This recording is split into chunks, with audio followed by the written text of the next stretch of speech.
जैसा एक डॉक्टर का बेटा डॉक्टर बनने की सोचता है, एक इंजीनियर का बेटा इंजीनियर बनने की सोचता है। क्षत्रिय परिवार से थे, मन में इच्छा आई कि मेरे पास भी कोई शक्ति होनी चाहिए। माता अहिरावती के लाल है, एक बार मिलकर जयकार लगाए, बोलिए अहिरावती के लाल की जय हो। अपनी माँ से जाकर कहने लगे, माँ मुझे कोई शक्ति अर्जित करनी है। माँ ने कहा अगर शक्ति अर्जित करनी है तो माँ दुर्गा की तपस्या करो। एक बार मिलकर जयकार लगाए, बोले शेरवाली मैया की जय हो। लेकिन कहते हैं शिव के बिना शक्ति अधूरी और शक्ति के बिना शिव अधूरे। फरवरी माँ दुर्गा को मनाने से पहले पहुंचे बाबा भोलेनाथ को मनाने के लिए। आइए भोलेनाथ के लिए जरा दोनों हाथ बोले, भोलेनाथ का डमरू बजे और आपकी तालियां बजे।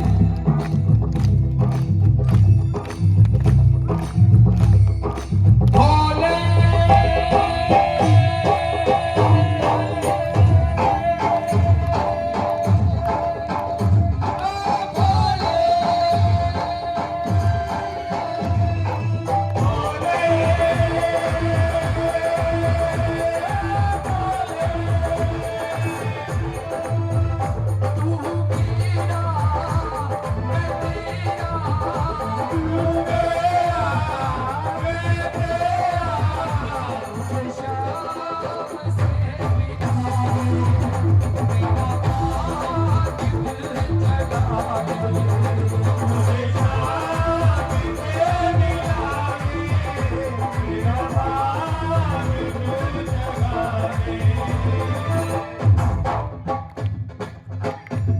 मानते हैं भोलेनाथ को। देखो भोलेनाथ ऐसे देव हैं, कोई खर्चा नहीं है, एक जल का लोटा चढ़ाओ और राजी। तो भोलेनाथ के लिए दोनों हाथ खोलो, भोलेनाथ का डमरू बजे और आपकी ताली बजे। हर हर महादेव, हर हर महादेव, हर हर महादेव। ये गाना वीर बजरंग की, दोनों हाथ खोल के ताली बजे। भोले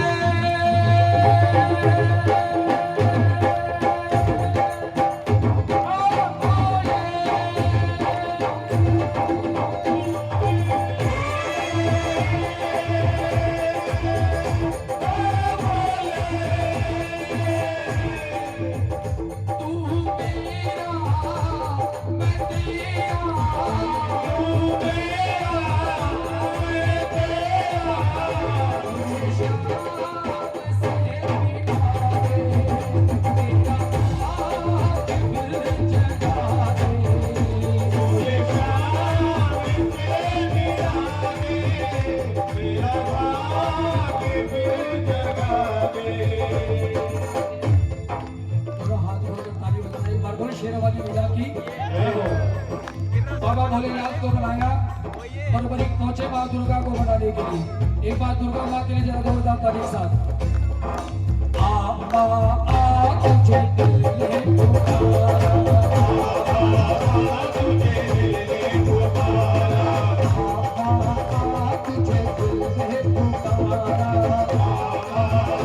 तुझे दिल ने पुकारा, तुझे दिल ने पुकारा।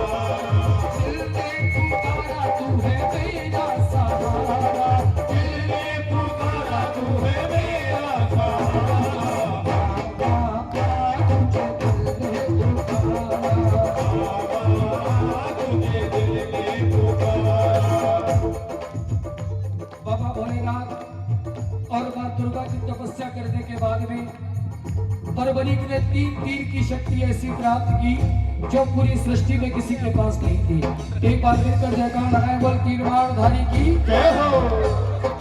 तीन बाणधारी महिमा अति भारी, तीन बाणधारी महिमा अति भारी, तीन बाणधारी महिमा अति भारी, तीन बाणधारी महिमा अति भारी। हाथू आनो सावरियो, हाथू आनो सावरियो, हाथू आनो सावरियो, हाथू आनो सावरियो, बारो बालधारी, तीन बाणधारी महिमा अति भारी, तीन बाणधारी महिमा अति भारी।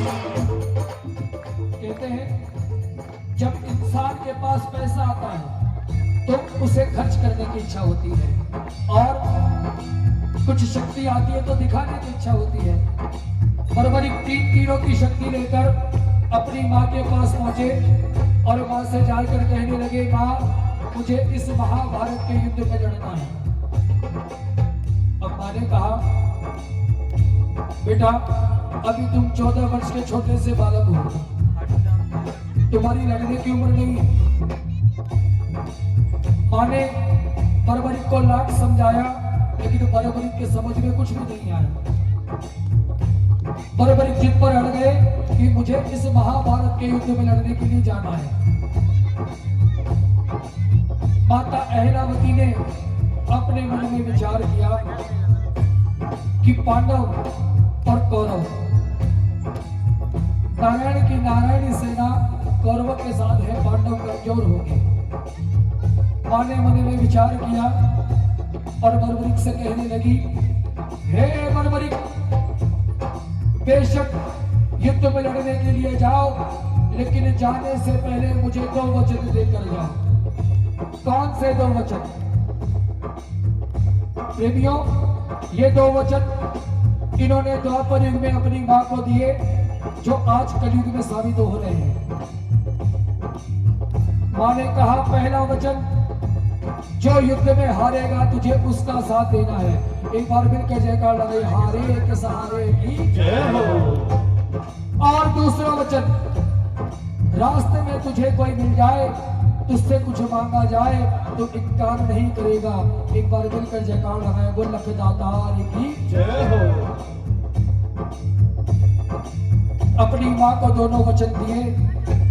दोनों वचन देने के बाद में तरकश में 3 तीरों की शक्ति दी, और जैसे हमारी शेरा वाली माँ शेर की सवारी करती है, हमारे भोले बाबा नंदी की सवारी करते हैं, हमारे श्याम बाबा किसकी सवारी करते हैं?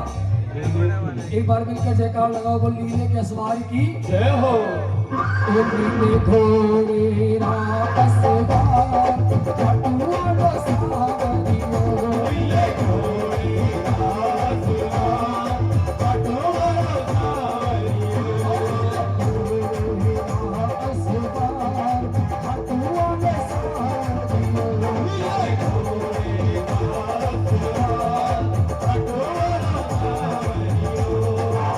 सावरी रे मारो सावरी हो।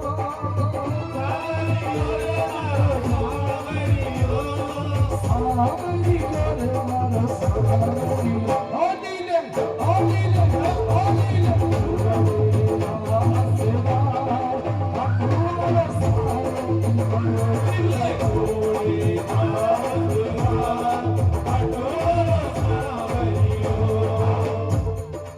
नीले घोड़े पर चलकर बर्बरीक उस युद्ध की ओर जाने लगे, जिस युद्ध में पहले से एक योद्धा विराजमान थे।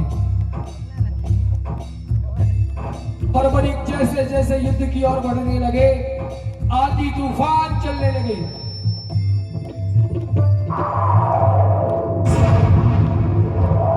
बिजलियां कड़कने लगी। बर्बरीक चल पड़े नीले घोड़े पे।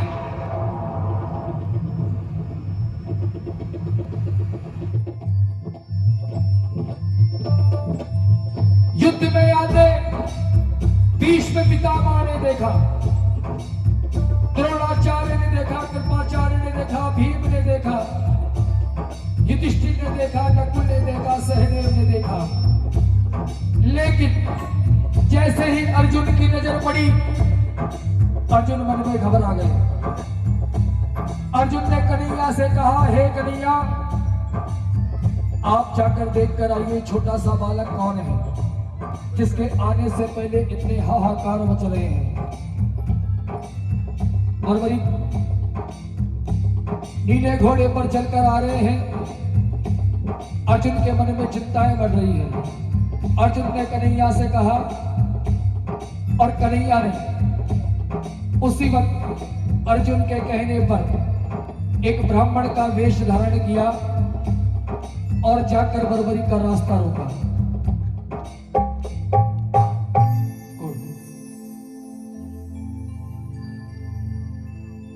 इस कन्हैया ने ब्राह्मण का रूप धारण किया और जाकर बर्बरीक का रास्ता रोका।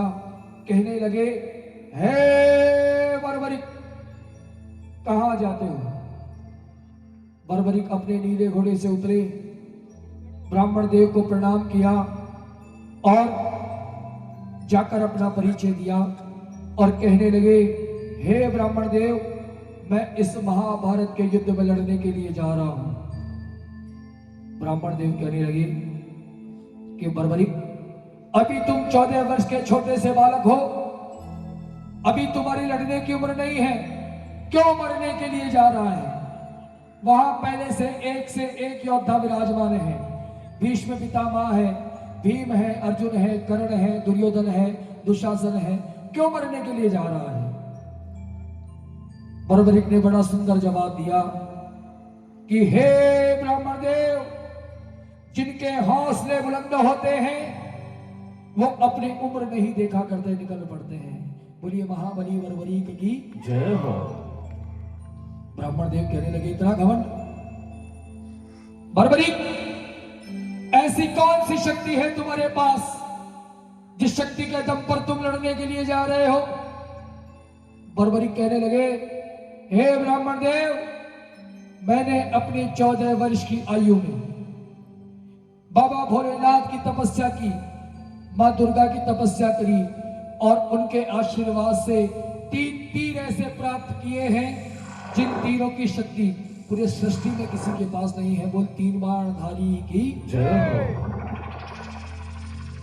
बर्बरीक का जवाब सुनकर ब्राह्मण देव कहने लगे, हे बर्बरीक, बातें करनी आसान है, बातें कोई भी कर सकता है, कुछ ऐसा उदाहरण दो जिससे मुझे विश्वास हो जाए। प्रेमियों, कुरुक्षेत्र जहां पर महाभारत का युद्ध लड़ा गया, चिलकाना धाम जहां पर इस कन्हैया और बर्बरीक की मुलाकात हुई, वहां आज भी वो मंदिर है जहां शीश का दान दिया गया है। पास ही एक पीपल का पेड़ था। इस बर्बरीक ने निकाला अपना तीर, उस एक तीर से उस पीपल के जितने पत्ते थे उन पत्तों को जमीन पर गिरा दिया। बोल 3 बाणधारी की जय हो। वो तीर एक एक पत्ते को छेदने लगा, लेकिन कन्हैया ने यहां फिर से छेद किया, एक पत्ते को अपने पैर के नीचे दबा लिया। वो तीर जब सब पत्तों को छेदने लगा तो छेदते छेदते आकर कन्हैया के पैर में आकर बैठ गया। बर्बरीक ने हाथ जोड़कर कहा कि हे कन्हैया, एक पत्ता गलती से आपके पैर के नीचे आ गया है, आप अपना पैर हटाएं ताकि ये तीर अपना काम करे। कन्हैया ने अपना पैर हटाया, उस तीर ने अपना काम किया और जाकर तरकश में बैठ गया। बोल 3 बाणधारी की जय हो।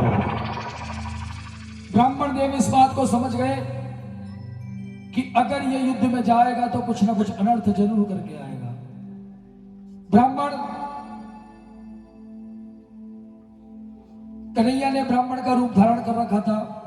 कहने लगे, बर्बरीक, युद्ध में लड़ने वाले 2 हैं, एक तरफ कौरव है, एक तरफ पांडव है, बताओ किसकी तरफ से युद्ध लड़ोगे?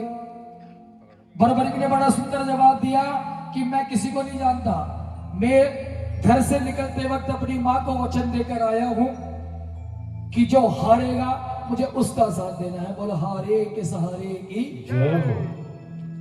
हारे का सहारा?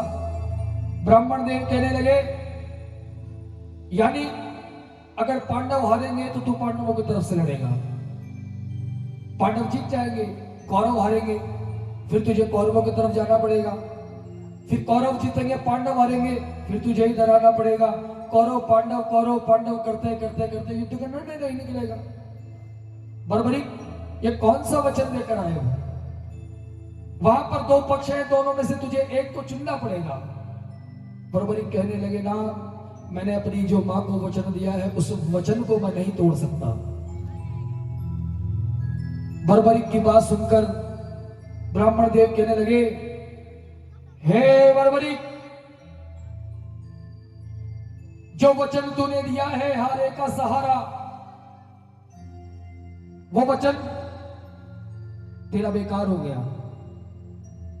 जो तूने शक्ति अर्जित करी है बाबा भोलेनाथ के आशीर्वाद से, मां दुर्गा के आशीर्वाद से, वो शक्ति व्यर्थ हो गई। इनका कोई मतलब नहीं रहा। और जैसे ही बात सुनी और जैसे ही बात सुनी, बर्बरीक की आंख में आंसू आ गए। बर्बरीक आंख में आंसू लिए ब्राह्मण देव से कहने लगे, हे ब्राह्मण देव, आप तो महाज्ञानी हैं। आप कुछ ऐसा उपाय बताएं कि जिससे मेरे वचनों की लाज रह जाए।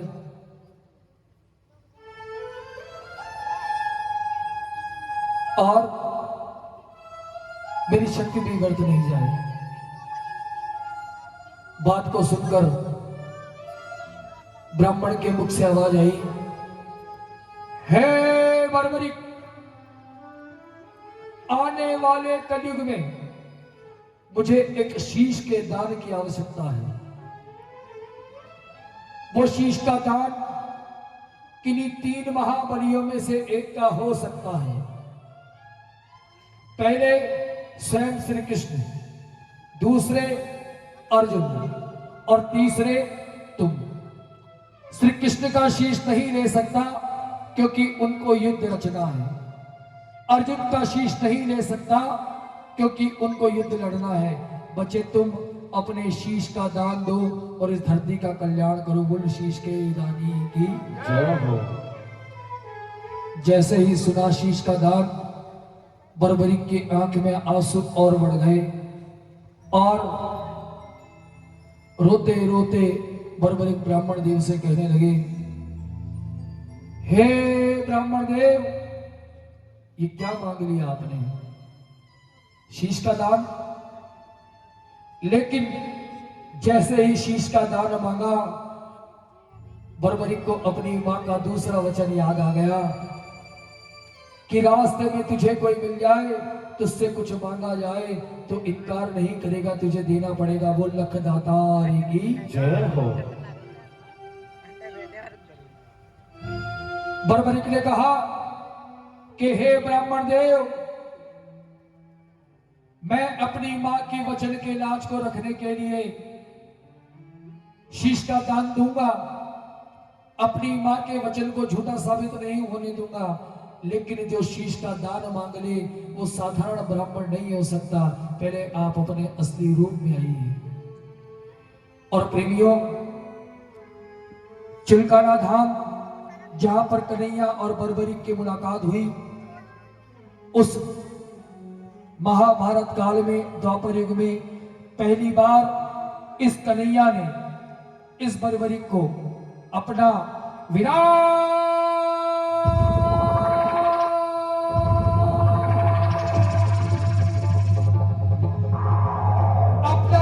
रूप दिखाया और बर्बरीक के आगे अपना विराट रूप दिखाया और बर्बरीक के आगे झोली पसार कर खड़े हो गए।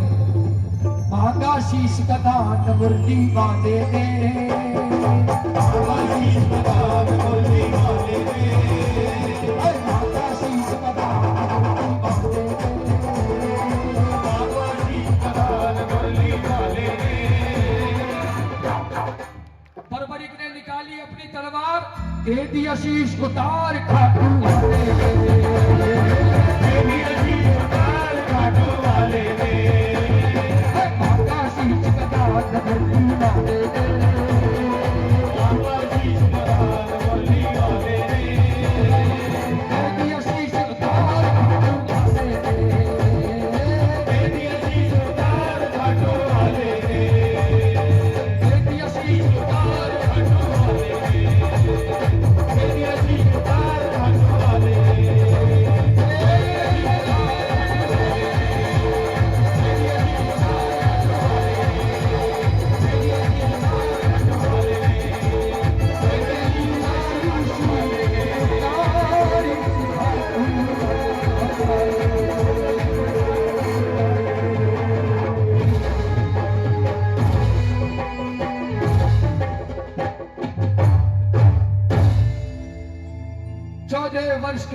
छोटे से बालक ने आपके और हमारे लिए शीश का दान दिया। एक बार मिलकर जयकार लगाए, बोले शीश के दानी की जय हो। प्रेमियों, लोग कहते हैं खाटू का वो शीश केवल पत्थर की मूर्ति है, केवल पत्थर की मूर्ति नहीं है, वो शीश आज भी जीवित है। जिस मंदिर की कैपेसिटी 50 लोगों की नहीं है, उस फागुन मेले में 60 लाख लोग जाकर दर्शन करके आए, और उन 60 लाख लोगों में से एक भी बंदा आपको ऐसा नहीं मिलेगा जो निराश लौटा हो। वो बाबा का ऐसा चमत्कार है कि हर प्रेमी को देता है। ये द्वापर युग के जो 2 वचन है, उन वचनों की लाज आज भी इस कलयुग में रख रहा है। एक बार मिलकर जयकार लगाएं, कलयुग के अवतार की जय हो। सुनिए, केवल जो आपके सामने शीश है, उस शीश की पूजा हुई है, ना धड़ पूजा है, ना पैर पूजे हैं। क्या है?